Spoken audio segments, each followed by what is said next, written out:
నమస్కారం. ఘంటారావానికి స్వాగతం. ముందుగా ప్రధాన అంశాలు. మరికొన్ని గంటల్లో భోగాపురం ఎయిర్పోర్ట్ ప్రారంభోత్సవం జాతికి అంకితం చేయనున్న ప్రధాని మోదీ.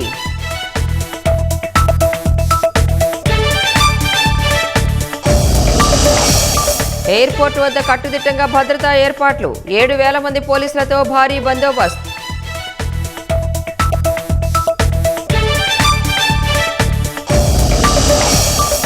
భోగాపురం ఎయిర్పోర్టు వద్దకు పోటెత్తుతున్న జనం, బస్సులు ఇతర వాహనాలతో కోలాహలం.